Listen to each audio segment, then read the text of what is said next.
Unlike OBS, when I started my Zoom this morning, it actually told me there was something wrong. That's nice. OBS won't tell you anything. It'll just let you have screwed up audio and won't record anything.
All right. Good morning, everybody.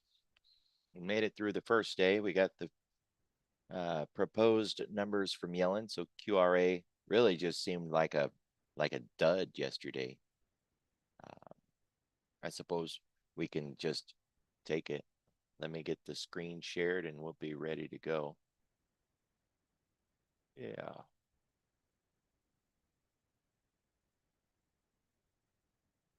All right.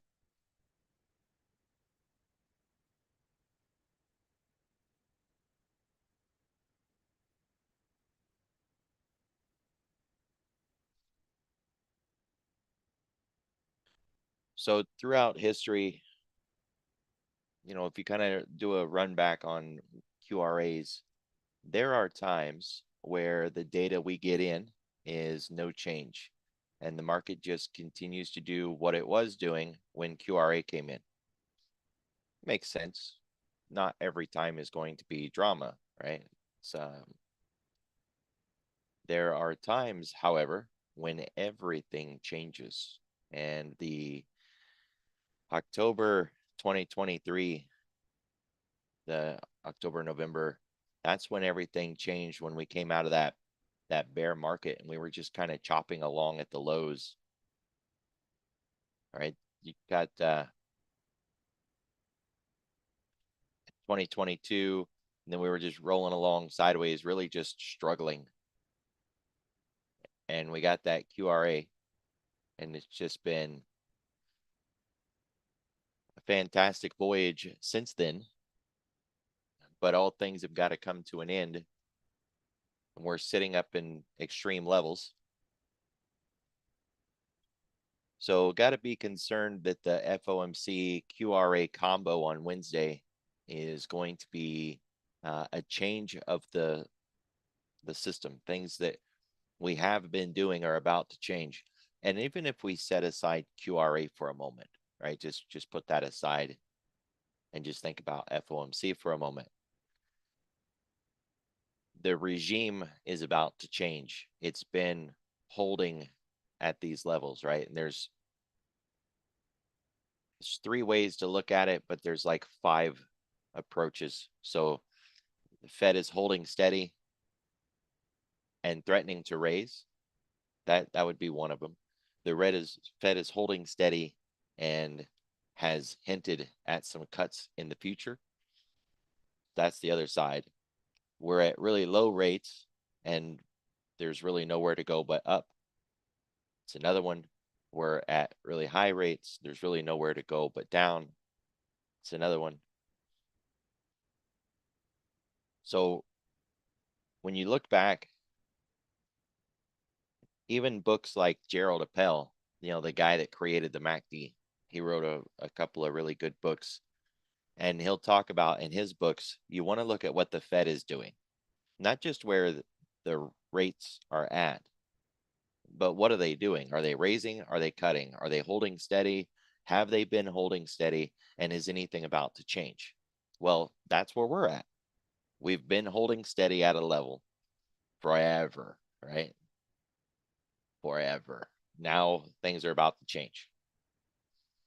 When is it going to change? Maybe this one, maybe the next one.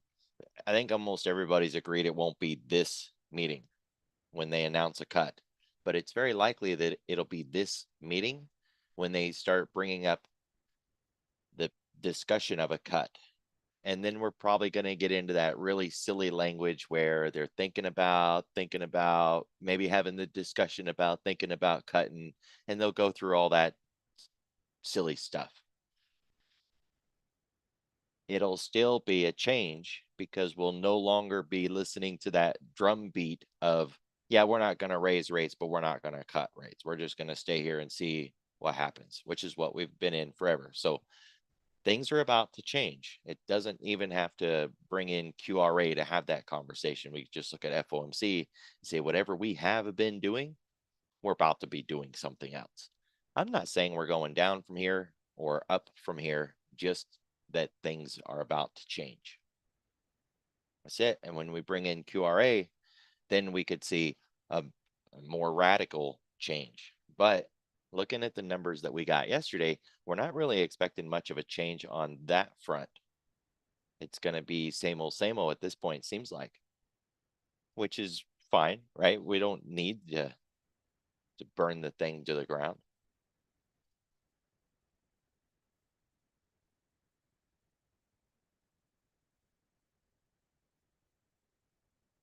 So we'll get the data and we'll go from there.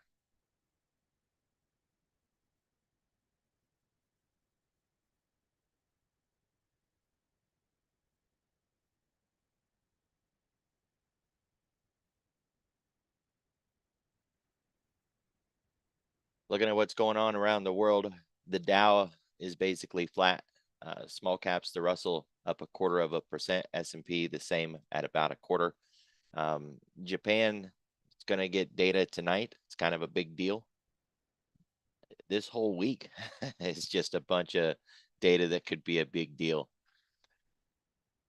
And then the NASDAQ up a little more than 0.25, less than 0.5. And the market, we were talking about cumulative delta this morning.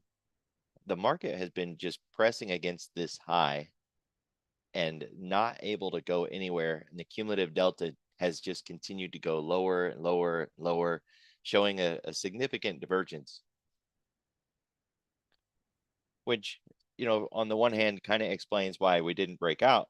But on the other hand, it never offered a short either. At least not any really good shorts. Short just to be able to take it off the high and get a couple points. Certainly nothing wrong with that, but it didn't reverse the move. We just held that high in the Globex all night. Some basic data today, nothing really big. These aren't the ones that we're looking for. We're going to get some jobs data, always important, goes right to the Fed's mandate, but there's different jobs data, right? You got ADP, initial jobless claims, job openings. So there's a lot of different jobs data. The big one is non-farm payrolls. That's the one you want to watch that moves markets.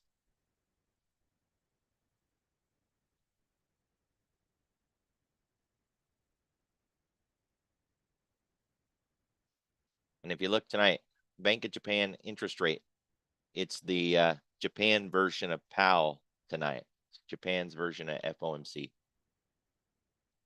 So kind of a big deal. I heard a 15 basis point decision for Japan is on the table. We'll see.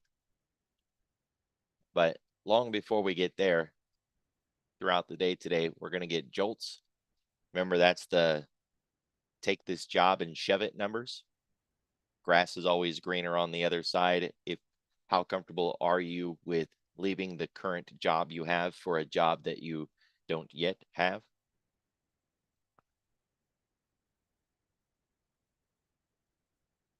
And then we're going to get some crude data. But really just, this isn't the day, right? And I really think today's going to be a bunch of hurry up and wait, kind of set us up for tomorrow.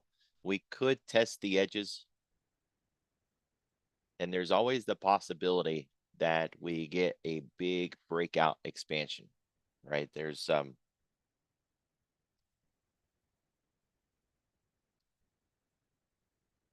certainly a precedent where we've had an FOMC event or a week where we're going to have an FOMC. And while we expect Monday and Tuesday to do nothing, we end up making some pretty radical moves on Monday and Tuesday anyways. I think that comes from more of the lack of trading provides an opportunity for, some reasonably big moves without a lot of effort. Here, for an example, was an FOMC where by Monday and Tuesday, we had already broke out of the range. And by Wednesday, we were outside the weekly expected move by the time we got FOMC. It's not the only example. There's plenty more where the first day was green, or the second, the first day was red and the second day continued the move on the FOMC week. There's another one where big move on the first day got us completely outside of the range. And then on that Tuesday, we really didn't get any more out of it, but we didn't retrace either. And then Wednesday was sideways. So while our base case estimate on an FOMC is that we're going to do nothing for Monday and Tuesday and then we'll start to move, there's still enough of a history showing that we can move. So don't just knee-jerk reaction and think, oh, well, I can just play the edges. That is the base case, though, right? Is that we can play the edges. We're just going to keep flipping back and forth, especially with all this selling activity. It's been holding pretty decent up here. We haven't been able to get through this halfback.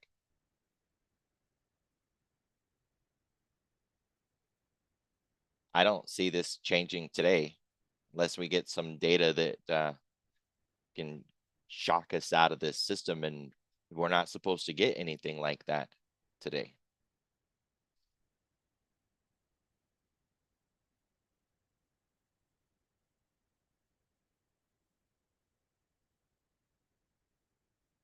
We're still underneath the weekly pivot point.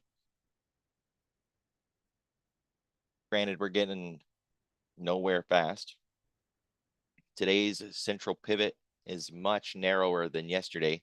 We're getting closer to that narrow channel that's so narrow that we won't even see any cloud in there or any yellow lines. It'll just be a purple line. That's as narrow as you can get.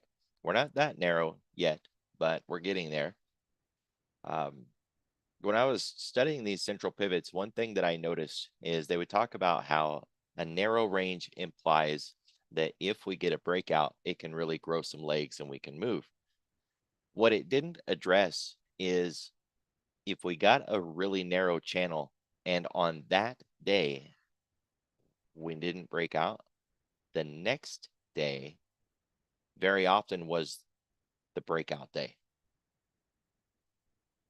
I don't have any stats on that yet, and it wasn't in the learning material when I was first learning about these central pivots all those years ago, but it's certainly been on my mind since then that, and here's a perfect example. I didn't mean to find one so easy, but there was a very narrow channel that day, and that day we really didn't go anything. But man, the next day when we got that breakout where we tested the low and we started to expand, that it grew some legs and it really got somewhere.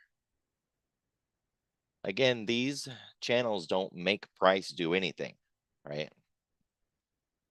It won't hold price back or make price break out. It just gives us some insight on what to expect out of price if it does attempt to get a breakout.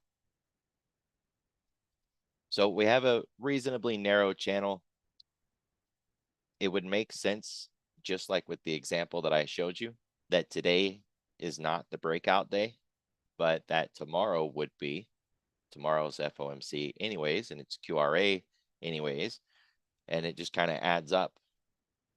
Base case is that we're still not going to break out today, and that if we do break out, that it's a fake breakout, that we'll come back inside the line, which very likely means we'll wick higher and or will wick lower, but that we won't just straight out expand and go higher and higher. Right, 55.32 cog line, and there's a 54.92, but I think that's a little tight, so I'd use yesterday's low. If we actually get through yesterday's low, then we can use Friday's low and the halfback from Friday.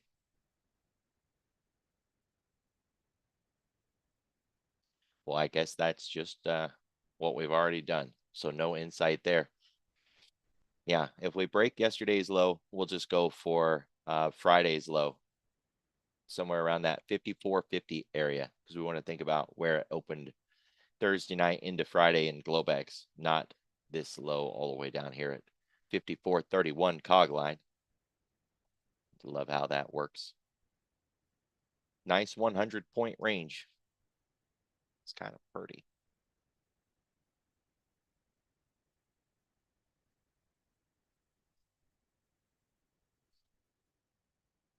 We're a little closer to the upper edge than we are the lower edge, but I think that this red range defines our day today, much like it did yesterday. And there's that flat top that I was talking about, where the cumulative delta was just dropping and dropping and dropping through this whole move. And price just really continued to struggle and not break out.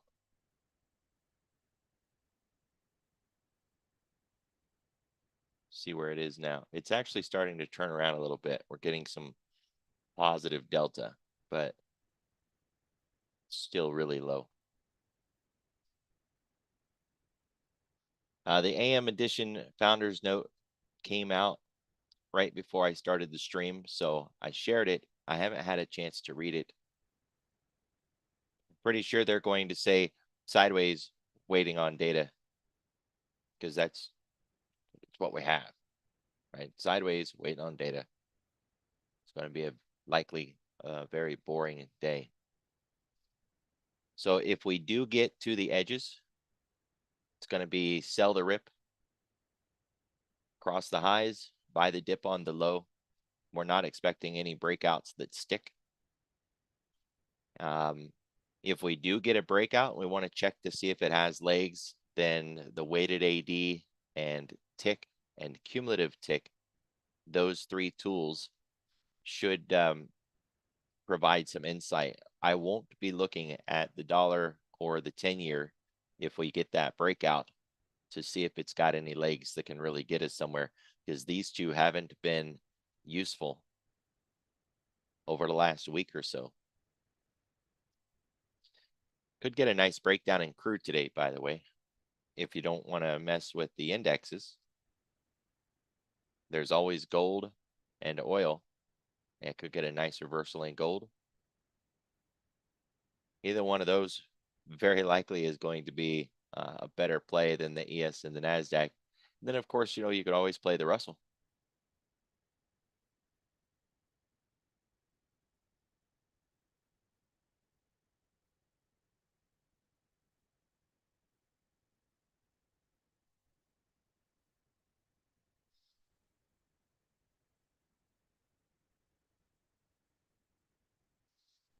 So we're at 0 gamma.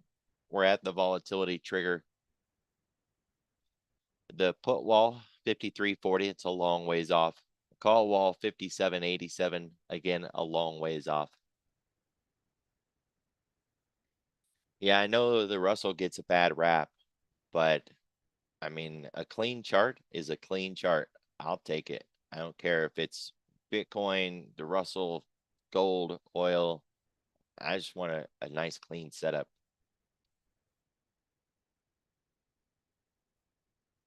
We're back above that 10-week as we've been, through most of Monday. No real surprise there. The 10-day has been following us down nice and easy. Looking to overshoot that after FOMC and kind of make that crossover and the resumption to the upside. That's last I knew, that was Spot Gamma's base case argument too.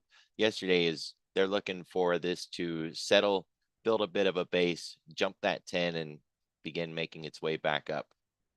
They did give some downside targets, however, if FOMC, surprises in a negative way. But the number that I gave on this pullback was 5 to 7%. And I mean, we got our 5%. It doesn't really owe us anymore. I think we could get some volatility that gets us down to this 20-week moving average anyways, because it's not that far off. I think we could get a shot at it, just like we did back here. Now, we don't have to, right? It doesn't owe us that move. We're fine without it. But I think we would get more follow through on the other side if we can get that nice reset first. The cleaner the reset, the better the next leg is.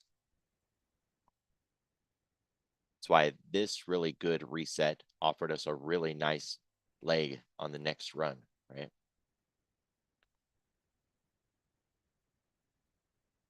It is. That thing has left so many gaps behind.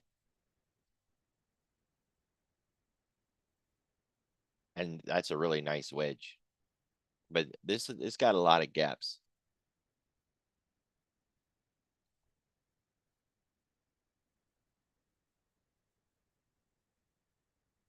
It's starting to look like EEM or something. That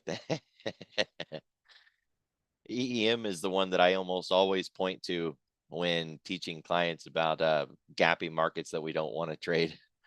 It's just a great example of, oh, dang, that thing moves more in the overnight than it does in the day. And it's just a great example. But yeah, there's a lot of gaps here to fill. That one from last week, we closed here and we opened there. So we got that one underneath us to deal with. And we still got this one up here to deal with.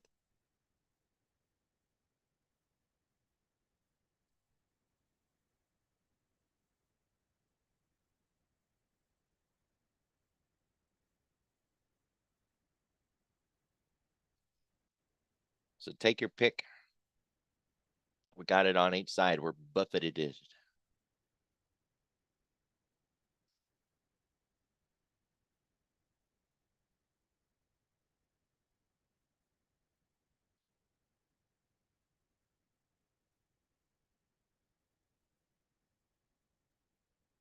The net buying has faded off a little bit on the daily. Looking at the cumulative volume index, CVI, you can find this all over the place, right? TradingView, Thinkorswim, most brokers have some sort of CVI. I like TradingViews because you can put all the US markets into one basket and look at them combined. Thinkorswim, I've just got the NASDAQ here because I have to choose which one. But even if we swap this over to, NYSE, say this one or the MX, we've had a bit of a fade. Okay, well, that looks nasty, but the other two just show a bit of a fade. We're holding above that 10. Everything is, we're not getting some big, massive sell-off, right?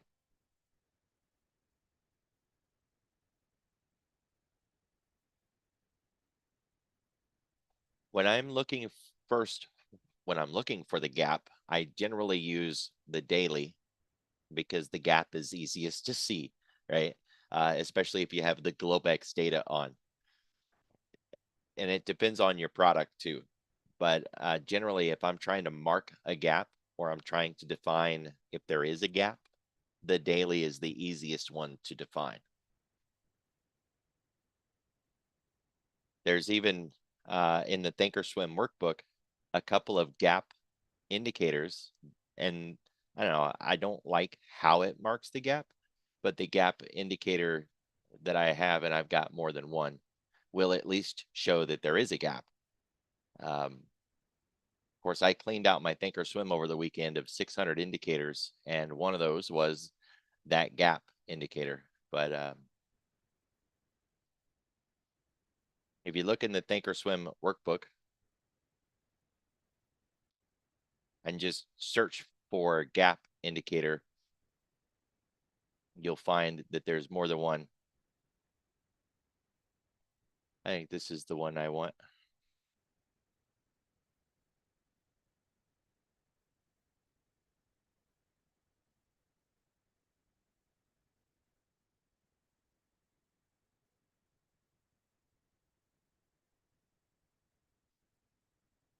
Or not. Maybe that was just marking. Yeah, that's not the one we want. But there is that one too. The one that I was looking for on the daily, it shows up really nice and it tells you the dollar distance of the gap. There's this one, which marks the intraday, shows you the close to the open. And then through the day, if the intraday price never got down there, then it shows the gap getting lowered here for an example, but then, we left it behind and that gap is still there. But this one doesn't carry it forward, right? And so I don't really, this one's okay, for today's gap, but it isn't really good at asking where's the old gap and is that gap still there? Check the Thinkorswim workbook though, and there's more than one. What I was going to say though is the one that is on the daily that tells you the distance of the gap. I don't like it for one reason. It only measures from the wick to the wick. And that's not how I do gap closes, right? So that isn't perfect for me, but visually it gets your attention to where the heck is the gap. So I tried to play with it over the weekend, tried to get it to use, close to open, and I had some success. It wasn't perfect, but if you just go to a daily chart, to me, it's the easiest way to spot if there is a gap. And then of course, if you're looking for a weekly gap, the easiest way to find the weekly gap is to go to the weekly chart. Just makes things simple.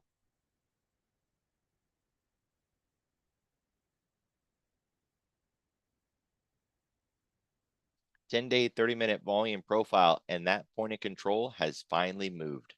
It was up here, and it moved because we actually got enough volume in this lower location rather than having it move simply because we were losing candles off the left side. As you can see, we're not losing candles off the left side where that major volume level was at. Instead, that level of volume is still there, and we built more volume down here, which, as I mentioned yesterday, I'm going to consider this from a bullish bias as long as we maintain above it. If we fall below this and we get into like below 54.50, then this will just be another point of control over our head acting as a significant resistance. But as long as we're maintaining within this zone, then that point of control, like gravity, will be where we just hang out. It won't be support or resistance. We'll just crisscross back and forth through this thing,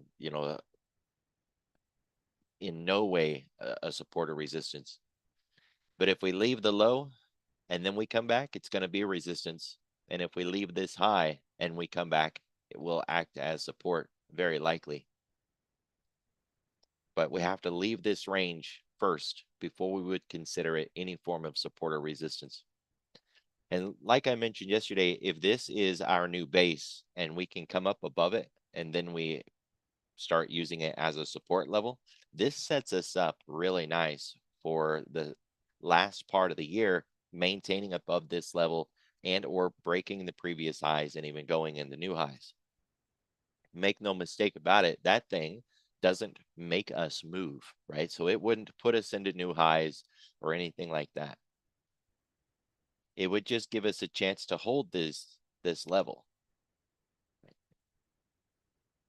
Yesterday, maybe, or last week, I talked about how there's plenty of history where we spend a year just going sideways, or even just half a year where we just give up and we don't get any new highs, but we don't really break down either.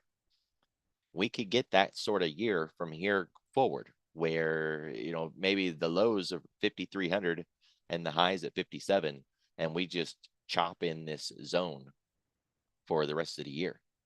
You can even expand that a little bit lower and give it all the way down to 5,000. We could stay right in that for a year, year and a half. Market doesn't owe us anything at this point. I don't think that we're going to do that, but we certainly could. So with this low that we have, with the point of control here with us, we could very easily just have that as our low, 54.50, and start building structure from here into the later part of the year, the September FOMC, there's one more QRA, and then the holiday months without ever really breaking down below this low and still not getting new highs necessarily. I do like the idea of doing some put sells down here on ES and MES. Of course, I want to wait for FOMC, but on the other side of that, I don't want to wait too long because I don't really want it to get through this sell zone yet without me having something on. Sell options naked in the futures with way less margin than you can selling SPY or SPX naked options. Having a naked option just gives you a chance to defend it easier. Roll it, convert it, turn it into something else so that if you do get challenged, it's easy to manage. But we got the point of control finally off of that 56 level. It's been there forever. The threat at this point is that we'll make this breakout of the range that I was talking about, and we'll go right back up to that 5,600, stall there, and build out volume at that level and snap that point of control back up to where it just came from. That's the risk right now.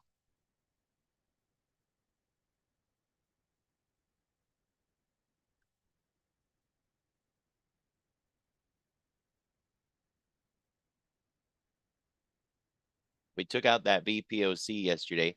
We did get a first touch play on it, which I thought was good. It happened when I wasn't looking, so I didn't get to play it. But there was a first touch play off of that VPOC low. It doesn't owe us a run, like up and away, but we had two great solid candles off of that right into point of control. Either way, we're done with it now. And yesterday's point of control is not a VPOC, so we won't carry that forward into today. 5611 cog line is also a VPOC up there. It's waiting on us. I don't think we have anything left below. Nope. I think we're done. Just that one overhead.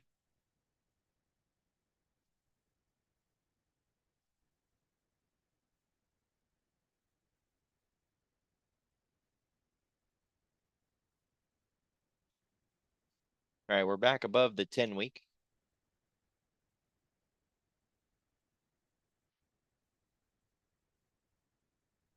This has been a really nice reset, but we didn't get that good deep drop below that we'd want to see for a really good reset like we got back in April. That that good 6.5%, 7% pullback, and we got below the 10 for another run. We didn't get that, so it's possible that we can still get a dip below.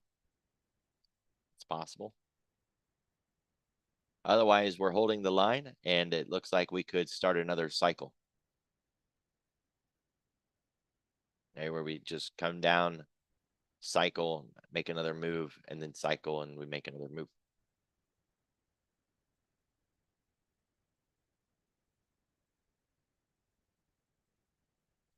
As for the 10-day, we are on our way back up. I will continue to caution. There's been plenty of times where we've been on our way back up and it just comes right back down again. Now, granted, that was mostly during the 2022 bear market time frame, but still, it has happened before. even in an uptrend where we had a market making moves to the upside and we got that dip down and it turned around and it looked like it was going to come back up and it just dropped back down again. So sure, we're on our way back out to the 10, but we got to get through it and above it. And that 10-day can be a significant level and difficult to get through.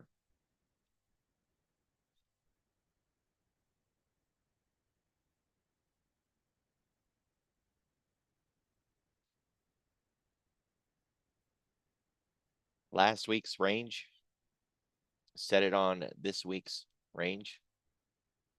Kind of give us a feel for what this week has in store for us. The range of this box is based on volatility and time.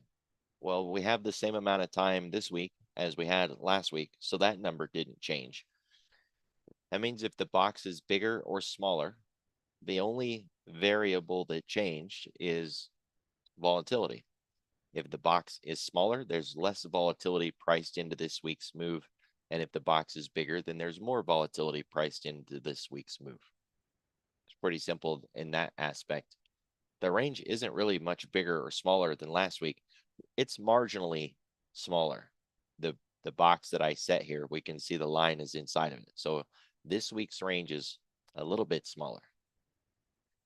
And I get it if you're thinking, man, QRA, FOMC, how can there be less volatility? We anticipate a lack of volatility into those events, that hurry up and wait sideways market where we hold the line and we don't really expect to break out or break down. We expect to trade the edges and wait for the data. Well, volatility is a nerd word for movement. So a lack of volatility is a lack of movement. We're expecting to hold the line, wait on data, and that'll be tomorrow. It's not the only data we're going to get. So as much as FOMC seems like the big threat, we pretty much know what they're going to say for FOMC, right? That they're not cutting and that they're thinking about a September cut. So that's known, unknown data. I know it sounds confusing. But the job numbers at the end of the week, that's data that could also move the market. So even when we get past FOMC, we're not done yet. We still have other data on the week that can move the market.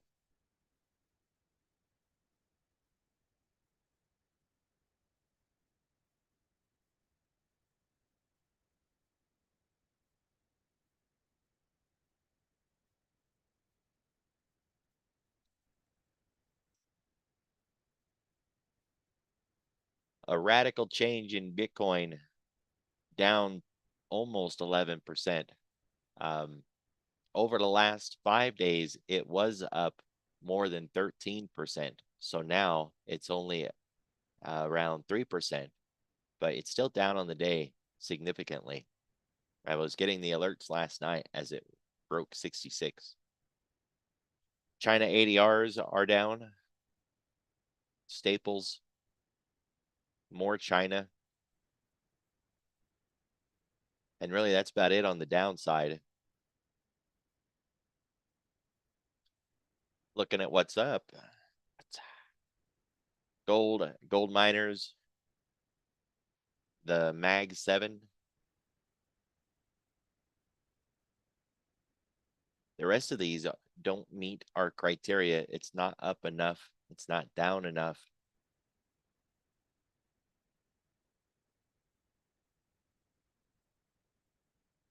So pot stocks are not what you want leading the market rally. Semis, they're just not up enough. It's a little bit of movement. We need more out of them, at least 0.5%.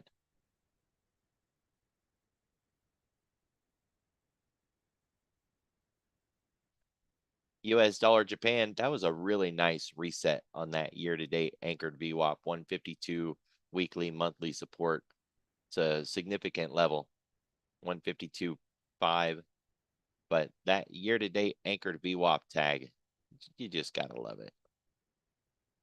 This is setting us up for a really nice TRB, but it doesn't owe us that trend line breakover. And that would form a really wide box if we didn't just straight up V bottom off of this, which I don't think we're going to get anyways. With that in mind, there's a halfback level of concern. We're dealing with the last big candles halfback right here, that 154.5.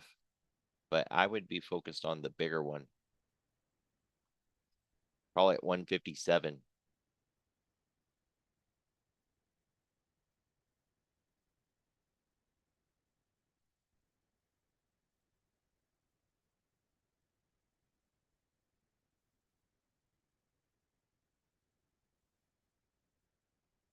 So K-Web, this is the China ADRs. Baba, Baidu, JD, PDD, XPEV, Neo. All those guys likely get whacked. And the Bitcoin proxies, Riot, Mara, Hut, Hive, Coin, MSTR, those guys are likely to get whacked. And I guess if you want to look at it from a good versus bad, the good thing would be those two groups very likely don't care what FOMC is going to bring or the QRA. So, long or shorts, whatever they're doing, they're likely going to do regardless of the data. So they should make reasonably decent day trades and or short duration plays without having to worry about, FOMC and QRA. Crude breaking that level. We had talked about this anchor to VWAP for a while.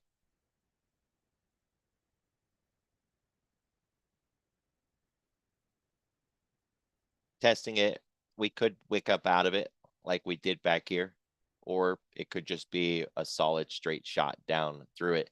It is one of those levels, very much like the 50 period moving average, that once we get below it, we tend to move relatively fast, right? This is where people say, nope, never mind, forget it, I'm out. And they just start cutting it. And then it's a race for the exit, and everybody's doing the same thing. You no longer have a two-sided market when everybody's doing one thing. It's what they call one-time framing. Not on this time frame, but I mean, same concept. So this one's worth watching through the day. I'd already mentioned you could do CL crude, right? If you're trading futures, it might be the one to play today. Get a nice breakdown in crude. Because if the ES and the NASDAQ aren't going to give us something, then we may want to look somewhere else.